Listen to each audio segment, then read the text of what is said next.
Networking and marketing made simple is for you, the business owner that has a product, service, or message that you truly believe in. My name is Scott Aaron, and each week we'll take a behind the scenes look at real world networking and marketing tactics while leveraging LinkedIn to get what you have in front of many more people. Thanks for spending time with me, and let's get started.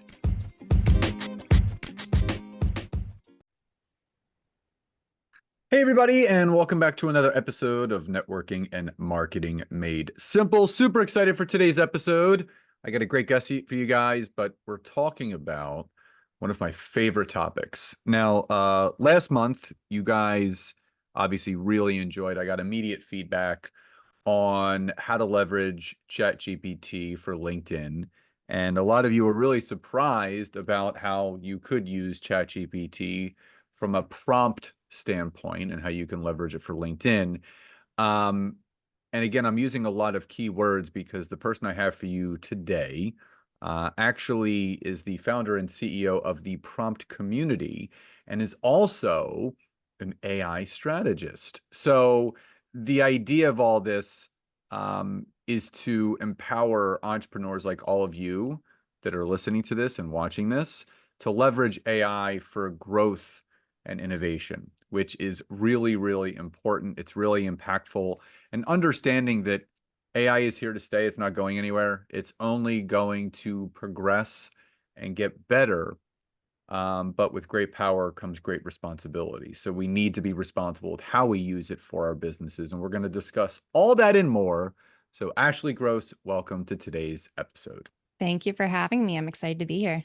Absolutely. So before we dive into obviously the prompt community and everything else, if you could rewind the tape and press stop at a particular time that you really feel was kind of like that catalytic moment for you that led you down this path, not only to create the prompt community, but to really understand the power of leveraging AI the right way to grow a business and to innovate with the business that you have. What was that moment for you? Great question. So 2020, I found out I was pregnant with my son. Very excited. This is my first and only. So didn't know much about what to expect as far as kids go. Just knew that I was not going to have a lot of time. And so I started looking at how much time I was spending, during any given 40-hour work week and what those tasks were, and really just hacking away at my productivity. And back then, these were pre-ChatGPT days. So the LLM I was using was actually Jasper AI. And I was using it for anything from, reorganizing my email inbox based on subject lines so that I could knock out the high priority ones, get some deep focus work done, come back and keep going instead of having that anxiety of like waking up every day to 200 emails and just having to go through and read them all and then reprioritize the monotony and manualness of it all. So it was back in 2020 when I realized like, okay, this is cool because it wasn't as noisy. Again, ChatGPT wasn't here. So I didn't have the news and the media just telling me what the potential was and what the dangers were. It was kind of just me and my thought process of this is technology. It's great if you're using it to solve problems that you have and you know what those problems are. So I was knocking out a lot of efficiency and use cases for myself personally. And that's when I was like, okay, am I more productive? Absolutely. Do I have more time to myself? Absolutely. I condensed a 40-hour work week down to 15 hours. That's amazing. So I was, gearing up, ready for my son. And so then kind of it was like this foundational level on top of another level on top of another level where it got to the point, where I was thinking, okay, well, I've been a founder before.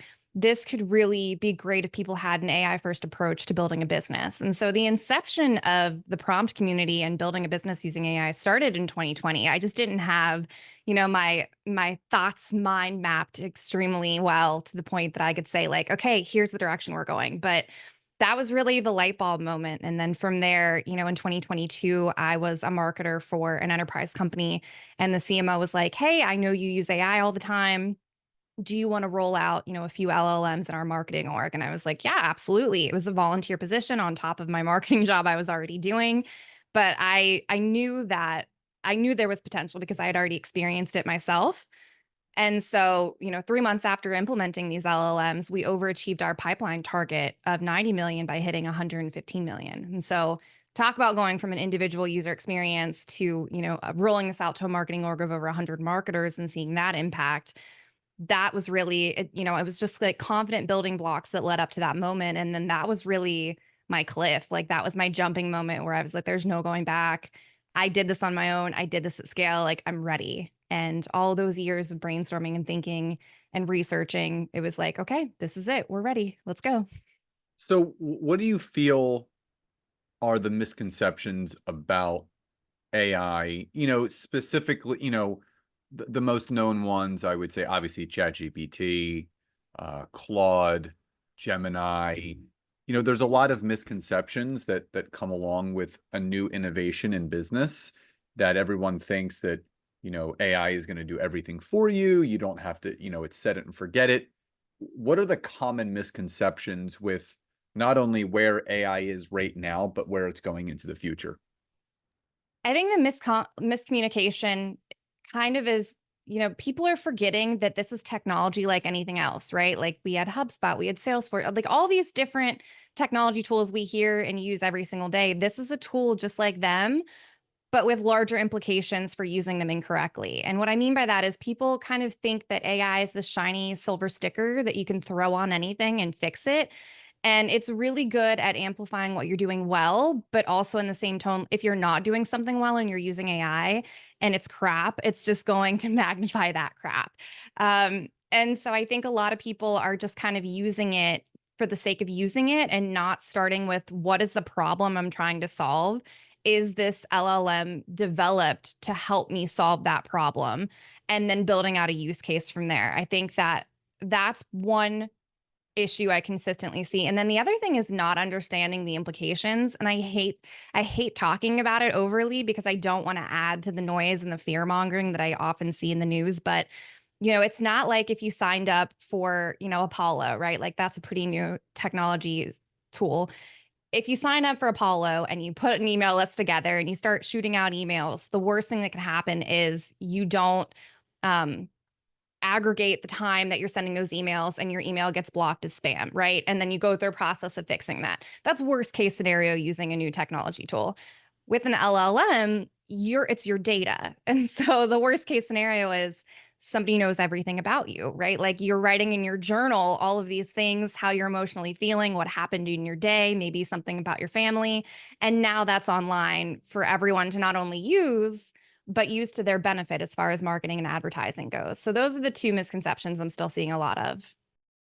Now, do you have, I know this may be a very broad question, but whenever there's a type of business innovation, there are some people that feel like, oh, it's best for me and the business that I have, or since my business is X, I have no use for AI or any sort of technology of that sort.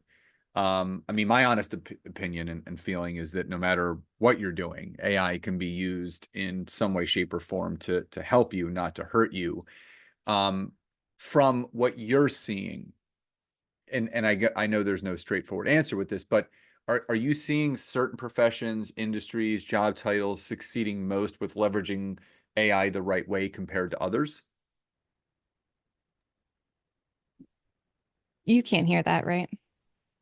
Okay. Sorry. The HOA always does landscaping at different times, and they're literally right outside leaf blowing right now. So if you hear it, please let me know. I'm so sorry. I just didn't want you to like record this whole thing and then it's crap. Okay. Great. So sorry. So to answer your question, I see smaller businesses being able to innovate and actually use this technology faster and developing more use cases and actually like applying these technologies to enhance their businesses.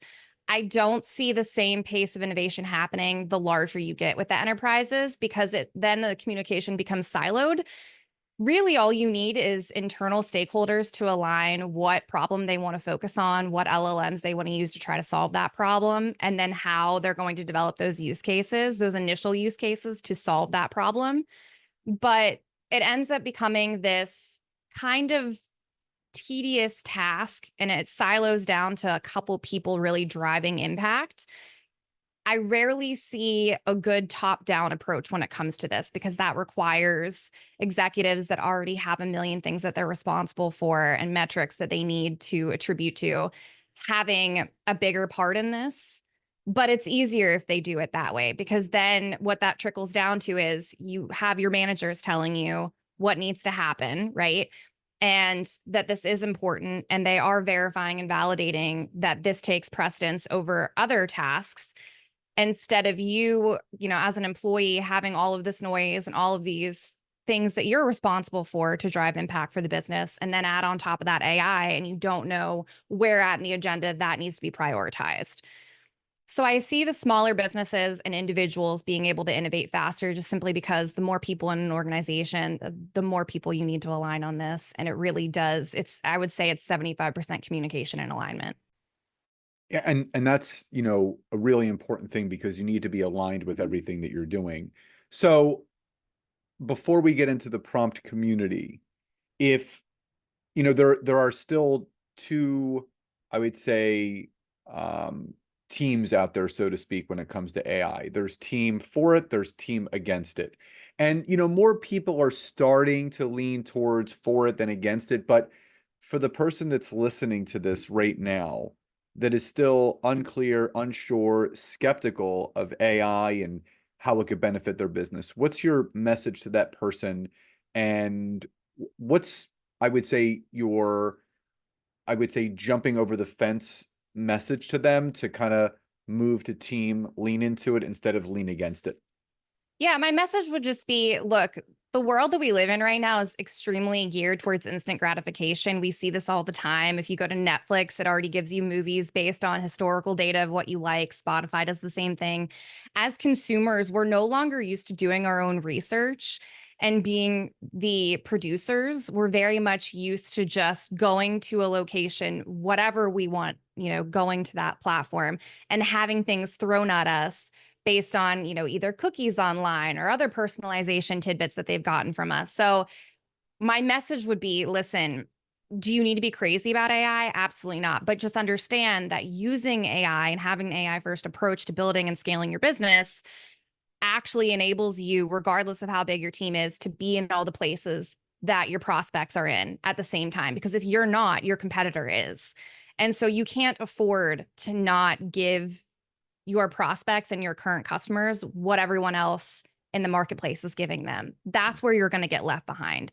It's not necessarily, if you're not using AI or using AI, this is the climate that we're in right now. This is what the expectations are if you're going to be putting a product out there and wanting people to buy it and segment yourself from your competitors.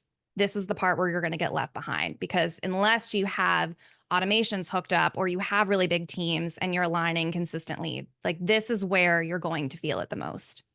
So talking about the prompt community, let's talk about the inception of it, how it came about, but what makes it so impactful and why the use of prompts for AI.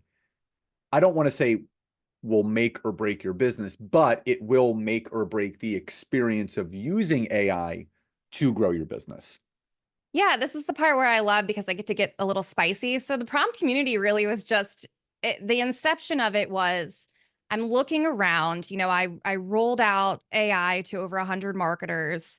I'm seeing the success. I keep hearing and seeing these reports that, the gap of the folks that have AI skills and capabilities versus the ones that don't, that gap is continuing to widen. And when I dug into it and looked at the research, I kept seeing, employers talking about the importance of this and that they're going to invest in it. But where the gap was that I was seeing is they weren't actually putting action behind their words to their employees. They weren't saying, here's a learning and development fund, and here's a list of resources that we recommend you take because we've taken them or we know someone's taken them. And you can actually take these AI, modules and apply them to things you're doing in real time. Here's how we're internally governing this, or here's the opportunities, or God forbid, a minimum of here's a Slack channel called AI where we're getting everyone together and you can dump your information and your learnings into this channel so that we can start to form a plan for how we're going to align our company and our employees on their AI education. I'm not seeing any of that, right? I'm seeing it come from a few people in the organization that are excited. They don't want to get left behind, or they're wanting to use AI to, manually reduce the amount of work that they hate doing and get back to what they do love doing. And so the inception of the prompt community was, okay, we're not doing this, right? We're not going to put together an insanely expensive certification, because if employees are having to take it upon themselves to go take this, then I'm not going to bank on them being able to get reimbursed by their employers, right? So the inception was, well, what's something affordable that people will have the freedom and flexibility to use and learn, but on their own schedule? And that looked like having a monthly subscription-based community. For only $20 a month, you have access to course catalogs for all the popular LLMs. You also get 3 events every single week. One of them's live, but it's community's choice every single week. And then on top of that, I bring in an AI founder again every week to talk about the data security ethics, what they're doing, and what this tool is supposed to improve with your life. And then they give everyone in the community access for the next 7 days to try that tool out. So talk about staying on top of innovation without having to get inundated by the news and the media and having to like hear all that noise and figure out what to do with it yourself. You don't need to do any of that. All you need to do is join a community. There's no commonality between anyone there except for one thing, and that's that they're all excited and motivated to try to figure this thing out. That's it. If you just show up and you're vulnerable and you're like, this is what I would like to do, there's people that want to help you. There's plenty of resources for you to use. And this is something that, in my opinion, whenever I was getting certified, there was no certification course or any educational resource for that matter that had a community component. And it seemed silly to me to not have it be that way, because when you're talking about a technology that's disrupting every part of someone and their career and what they think about themselves, there's vulnerable conversations that come with that. So having this take place in a community where it's community office hours and somebody airs a grievance or a concern, and you have multiple different perspectives that can pipe in and help, that goes way further than having this continued silo education where one person just screams things at a bunch of other people and then we move on. That was really it. And again, it's identifying a hole and a gap in the marketplace, being solution oriented, and sharing that solution for other people that you know it could help. And I think that's one of the best ways to build a community, which you're obviously doing right now. Now, AI is something that my wife and I love, and there's always new ones coming, literally getting born every minute. Outside of the big known ones, are there any unknown AI tools that you love, that you use, that have kind of helped you, that the audience needs to know more about to look into? Yeah, so I think it depends on what problem you're trying to target. For me, SEO and ranking was a big deal because AI, the prompt, all those fun keywords that are associated with my community cost a lot right now because of how trendy they are and how much how much they're recognized globally. So I use Perplexity and create internal Perplexity pages a good bit. This helps with my SEO and just driving valuable content. I would also say, a lot of people use ChatGPT, obviously, but I don't hear a lot of people using the app, specifically the For Omni, where you can talk to it. I use that feature every single day, whether it's like uploading a picture of a bug because my 3-year-old is obsessed with trying to like name, what every insect is. Yeah, Nancy, when we were, my most recent tattoo is this one. And Nancy, we were literally in the tattoo parlor and she was using that, asking it to design like some sort of floral tattoo that she wants to get on her arm. And like, she ended up going down too much of a scroll hole and ended up not getting anything because it gave her too much to look at, but it was a good problem to have. But yeah, I love that feature. Yeah. So whether I'm on a walk and my son's asking me to identify a bug and tell him all about the history, and of course I don't know, I'll use that. Or just cooking, right? Like turn it on as you're cooking and baking. If you run out of an ingredient, you can ask it in real time. And then also I run board meetings because I'm a solopreneur. So I don't give away anything, that could be used against me or nothing, super personal, but I'll take 2 phones and I'll give one the persona of a marketer and one the persona of a sales strategist. And I'll run a board meeting and talk about like what we need to achieve this quarter and then ask for feedback from both those different personas because I'm all by myself. So usually it would be a conversation on my own, but they're built off of data. So they can actually tell me what works in real time and then cite sources. So I would say Perplexity and then the ChatGPT app. And then Pi. So if a lot of people haven't been using Pi as an app, I would recommend that one just because it's incredibly empathetic. Um, so it's a good starting place if you're not super excited about AI yet, because you can just talk to it like you would text a friend. Actually, I'll just go ahead and not gatekeep that when I'm at social events. And until I recognize someone and I go up and I make that initial conversation happen, if I'm feeling like weird, most of the time I'm just texting Pi, like the app. And it's just like keeping me calm until I find someone that I know, because at big social gatherings, like I tend to get anxiety. So that's like a great use case for someone that might not be on board yet that might also resonate with that. I love that. Now, if someone was to ask you, and not saying that there are a ton of other prompt communities out there, but you see new communities popping up. What would you say are the big differentiating factors between the prompt community to other things that may be out there Yeah. that are not the prompt community? I love that question. I see lots of other communities emerge every single day, but they're focused on AI updates, feature updates, AI in the news. So I would say the first differentiator between the prompt community and every other community is you're not going to hear that from ours. Like if you want to subscribe to that, go do that on your own. That's totally cool. You don't need it. And that's kind of the point of the prompt community is show up motivated to learn. Tell me what you want to learn and I will either teach you or I'll bring in the people that can teach you. And that's it, right? Because a lot of learning is just going and doing your research and then physically going through that experience. Like that is learning and knowledge to me is power. So that's one differentiator. The other differentiator I would say is the AI founder piece, because like, why would you need to stay subscribed to all the news and updates if you're bringing in these founders and hearing from them and being able to ask them questions yourself? That's a visibility opportunity that I've never seen possible. Even when I was vetting these vendors at an enterprise level, it was very one-off conversations where I had like a 3-page PDF of all these data security, issues and concerns that I had, and I was asking each one individually. You don't get that type of visibility opportunity in real time anywhere else that I'm seeing. So those would be the biggest differentiators in my opinion. But I would also say that, a big part of the prompt community's roadmap has been and will continue to be partnering with other certification platforms, other talent pools and agencies, so that once we upskill people in AI, there's going to be a talent pool just waiting and ready to get hired at bigger enterprise companies. And it's only because they're curious and excited about AI and they took a chance on the prompt community. And this is our way of like giving back to them and saying, like, you believed in us, we believe in you. Here's our partnerships with these organizations that are hiring for AI first employees, because we're not going to wait for employees to start putting out those types of job titles. We're preparing people now for that.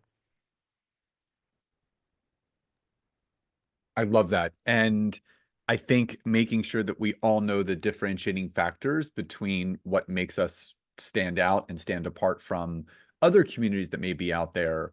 I think that's really, really key. And again, I love the fact that it's not just about updates, it's about practical application and what it can do to actually progress someone's business forward, not just keep people in the know. That's part of it, but okay, now that we know, what do we need to do? And I think that's the big thing.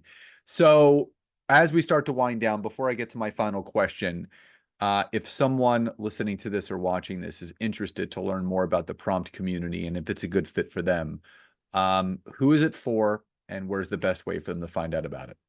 Yeah, the prompt community is for anybody that is interested and motivated to try to figure out how to use this technology to solve problems that they have now and every single day. You can find us on LinkedIn. We are very active there, as well as Twitter and Instagram, or you can just visit www.gettheprompt.com. Everything's really straightforward and it's transparent, which is how I think businesses should be. I love that. Gettheprompt.com. Now, actually, final question before we sign off today. What does success truly mean to you? Being able to upskill 10,000 individuals to be AI enabled, because I don't want, my fear is that we are very much looking at a change in employers' attitudes as far as laying individuals off.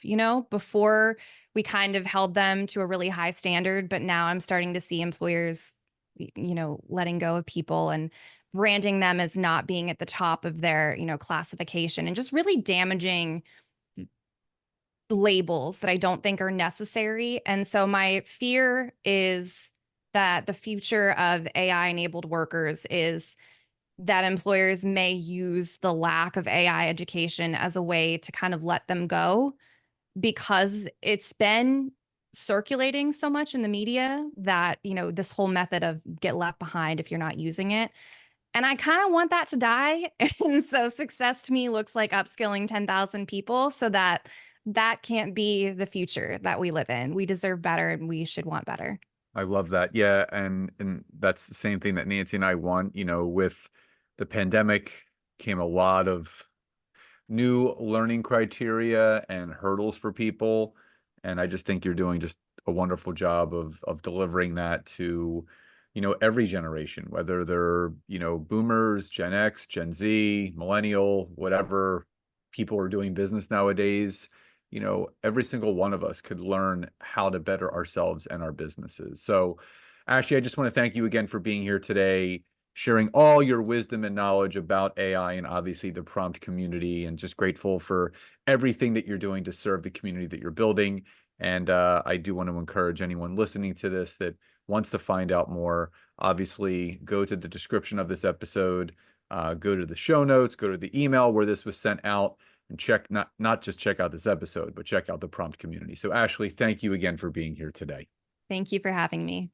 Absolutely. So as a reminder, all the information that Ashley and I spoke about in today's episode, as I aforementioned, will be in the show notes, the description, and the email.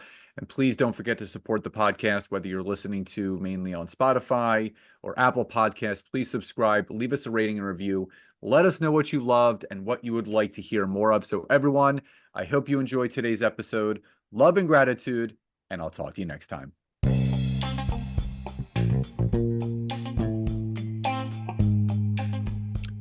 Thank you so much for checking out today's episode. If you could, please support this podcast by hopping over to Apple Podcasts, Google Podcasts, Spotify, or any place that you're listening to this. Leave us a rating and review. Let us know what you loved most and what you would like to hear more of. But also, if you would like to learn how to take your business to the next level, whether it's using LinkedIn or working directly with myself and Nancy in our intimate group coaching programs, you can head over to www.thetimetogrowth.com or scottaaron.net to learn more. Thank you again for your support, love, and gratitude, and I'll talk to you soon.